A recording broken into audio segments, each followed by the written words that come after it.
Hi, അപ്പോൾ ഇന്ന് നമുക്ക് ഒരു ഇയർ റിങ്സിൻ്റെ മേക്കിംഗ് വീഡിയോ കണ്ടാലോ. ഈ ഇയർ റിങ്സ് കുന്തൻ സ്റ്റോൺസ്, ഈ എക്സ്ക്ലൂസീവ് ബീഡ്സ്, അതുപോലെ തന്നെ ഈ സ്റ്റോൺ ചെയിൻ യൂസ് ചെയ്തിട്ടാണ് ചെയ്യാൻ പോകുന്നത്. ഞാനിവിടെ വാക്സ് ഷീറ്റ് യൂസ് ചെയ്തിട്ടാണ് ചെയ്യുന്നത്. നിങ്ങൾക്ക് OHP ഷീറ്റും യൂസ് ചെയ്തിട്ട് ചെയ്യാവുന്നതാണ്. ആദ്യം ഞാനിവിടെ ഗം അപ്ലൈ ചെയ്ത് കൊടുക്കുന്നുണ്ട്. ആദ്യം ഞാൻ റൗണ്ട് ഷേപ്പിലുള്ള കുന്തൻ സ്റ്റോൺസ് ആണ് സെൻറ്ററിലൊന്ന് ഒട്ടിച്ച് കൊടുക്കുന്നത്. അതിനുശേഷം അതിനെ ചുറ്റിയിട്ടും ഡ്രോപ്പ് ഷേപ്പിലുള്ള കുന്തൻ ബീഡ് സ്റ്റോൺസ് കൂടെ ഒട്ടിച്ചു കൊടുക്കുന്നുണ്ട്. അപ്പോൾ നമുക്ക് സ്റ്റഡിൻ്റെ ആ പോർഷൻ നമുക്ക് റെഡിയായി കിട്ടിയിട്ടുണ്ട്. ഇനി നമുക്ക് അതിൻ്റെ ഹാങ്ങിങ്സിനായിട്ട് 1 രൂപി കോയിൻ എടുത്ത് ഒരു സർക്കിൾ ഒന്ന് വരച്ചു കൊടുക്കാം.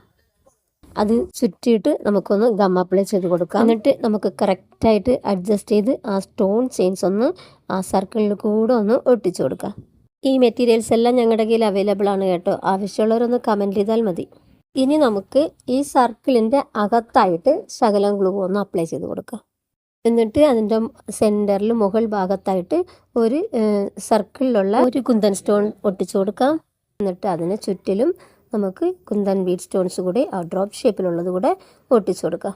ഇനി അതിൻ്റെ നേർക്ക് താഴെ നമുക്ക് അങ്ങനെ സർക്കിളിൻ്റെ ചുറ്റിലും നമുക്ക് കുറച്ച് ഗം അപ്ലൈ ചെയ്ത് കൊടുക്കാം.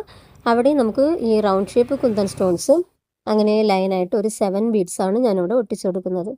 അത് കഴിഞ്ഞിട്ട് അതിൻ്റെ ഈ സെൻറ്ററിൽ തന്നെ താഴെയായിട്ട് നമുക്ക് വീണ്ടും ഗം അപ്ലൈ ചെയ്ത് കൊടുക്കാം. അവിടെയും ഞാനിതാ ഇതുപോലെ ഒരു 3 കുന്തൻ ബീഡ് സ്റ്റോൺസ് കൂടെ ഒട്ടിച്ചു കൊടുക്കുന്നുണ്ട്. അത് കഴിഞ്ഞിട്ട് ശകലം നമുക്കത് ഉണങ്ങാനായിട്ട് അനുവദിക്കണം. അതിനുശേഷം വേണം നമുക്ക് ഇതങ്ങനെ ഒന്ന് കട്ട് ചെയ്തെടുക്കണം. നീറ്റായിട്ട് തന്നെ ഷേപ്പോട് കറക്റ്റായിട്ടൊന്ന് കട്ട് ചെയ്തെടുക്കാം. അപ്പോൾ ഇതിൻ്റെ കിറ്റ് ആവശ്യമുള്ളവരൊന്ന് കമൻറ്റ് ചെയ്താൽ മതി. അപ്പോൾ നമ്മൾ കട്ട് ചെയ്തെടുത്തതിന് ശേഷം അതിൻ്റെ സ്റ്റഡിൽ നമുക്ക് ബാക്ക് സൈഡിൽ നിന്ന് ഗ്ലൂ അപ്ലൈ ചെയ്ത് കൊടുത്തിട്ട് ഒരു സ്റ്റഡ് ബേസ് ഒന്ന് ഒട്ടിച്ചു കൊടുക്കുക. എന്നിട്ട് ഐപ്പിനൊന്ന് ശകലം ഒന്ന് കട്ട് ചെയ്ത് ഒട്ടിച്ചു കൊടുക്കുക. ശകലം ബാക്ക് ഷീറ്റ് കൂടെ കട്ട് ചെയ്ത് അതിൻ്റെ ബാക്ക് സൈഡ് നമുക്ക് അവിടെ ഒന്ന് ഒട്ടിച്ചു കൊടുത്താൽ മതി. ഇനി വേറൊരു ഐപ്പിൻ എടുക്കാം.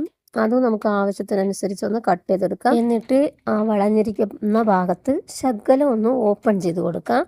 എന്നിട്ട് നമ്മുടെ സ്റ്റഡിൽ നമ്മൾ വെച്ച ആ ഐപ്പിൻ്റെ കൂടെ ഇതൊന്ന് കോർത്തിട്ട് അതൊന്ന് ടൈറ്റ് ചെയ്ത് കൊടുക്കാം. എന്നിട്ട് ആ ഐപ്പിന് നമ്മുടെ സ്റ്റഡിൽ, അതായത് നമ്മുടെ ഹാങ്ങിങ്സിൽ അതങ്ങനെ വെച്ച് ഒട്ടിച്ച് കൊടുക്കുക. അതിൻ്റെ ബാക്ക് സൈഡും നമുക്ക് ശകലം ബാക്ക് ഷീറ്റ് ഒന്ന് കട്ട് ചെയ്ത് ഒട്ടിച്ച് കൊടുക്കുക. അപ്പോൾ ബ്യൂട്ടിഫുൾ ആയിട്ടുള്ള ഇയർ റിങ്സ് നമുക്ക് റെഡിയായി കിട്ടിയിട്ടുണ്ട്. അപ്പോൾ ഇതിൻ്റെ കിറ്റ് ആവശ്യമുള്ളവരൊന്ന് കമൻറ്റ് ചെയ്യുക. ഇയർ റിങ്സ് ഇഷ്ടപ്പെട്ടവരൊന്ന് ലൈക്ക് ചെയ്യണേ. Thank you.